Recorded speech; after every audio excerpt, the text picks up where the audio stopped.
présenter le World Shaker de Richard Arland, édité aux éditions Helium. Donc le livre parle d'un garçon qui va succéder son grand-père sur un paquebot où la reine d'Angleterre réside. Et donc le paquebot, il apprend ce qui se passe sur le paquebot, etc. Puis à un moment, il rencontre une jeune fille, Riff, qui est en fait une personne qui n'a pas le même vocabulaire que lui. Et, qui vit au-dessous. Au niveau zéro. Non, en dessous du niveau zéro, juste. Voilà. Car au-dessus, il y a des personnes plus riches et aussi les larbins, c'est-à-dire les immondes mal transformés. Les immondes étant les personnes qui habitent en dessous. Et donc on suit sa rencontre avec cette fille Riff et tout ce qu'entraîne cette rencontre. Sa rencontre avec Colbert qui va être justement le successeur du commandant suprême qui donne un peu les ordres, pas vraiment les ordres mais les idées à la reine d'Angleterre. Donc la reine d'Angleterre ne choisit pas toute seule. Et donc on suit en même temps en quelque sorte deux aventures. Son aventure avec Riff et son aventure pour ses études, etc. pour devenir commandant du bateau. Mais commandant du bateau, mais en voyant ces immondes, il dit « Je ne vais pas devenir comme mon père car c'est le petit-fils du commandant suprême. » justement.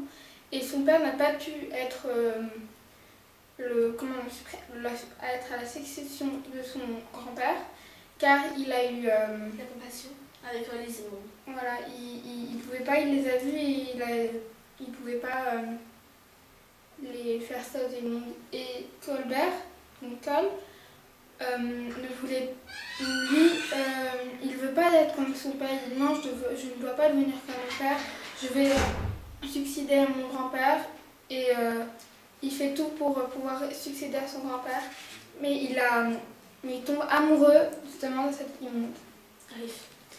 Donc moi, à mon avis, j'ai beaucoup aimé ce livre. Mais il y a quand même une petite chose qui est un peu gênante. C'est quand on lit ce livre, il faut vraiment avoir quelques connaissances des bateaux, des ponts, des différentes façons. Il faut bien prendre connaissance de la carte qui est à la première page. Parce que souvent on a un peu du mal à se connaître sur le bateau. Et moi j'ai dû lire quelques petites choses sur internet pour pouvoir bien comprendre ce livre. Mais sinon en elle-même l'histoire est très bien, super bien écrite pour le premier livre d'une collection. Je pense que c'est un très bon début. Et je pense qu'il faut vraiment le lire pour pouvoir se faire soi-même un avis. Moi, il n'y a pas que la première page, il y a aussi deux pages.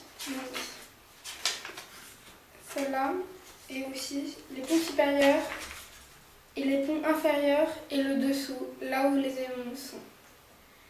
Moi, j'ai vraiment beaucoup aimé ce livre.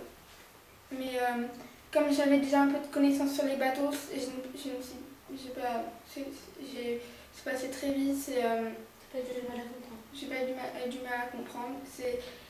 J'ai beaucoup aimé, mais j'aurais voulu avoir quelques précisions sur comment étaient les larbins. Car on ne sait pas comment ils sont, on ne sait pas comme s'ils étaient comme les immondes ou pas. Et je voudrais rajouter sur l'histoire que aussi c'était que Cole croyait que les immondes étaient des animaux qui ne savaient pas parler. Mais il se rend compte que c'est des humains qui comme lui, qui savent parler, mais qui ont l'habitude d'être très agiles. Et donc en gros, en synthèse, le livre est à lire impérativement, mais il faut en gros savoir une grande partie des choses sur les bateaux. Mais c'est vraiment un livre à recommander et à lire soi-même. Et il y aura aussi un deuxième livre, une deuxième partie donc, qui va sortir bientôt. Enfin, bientôt.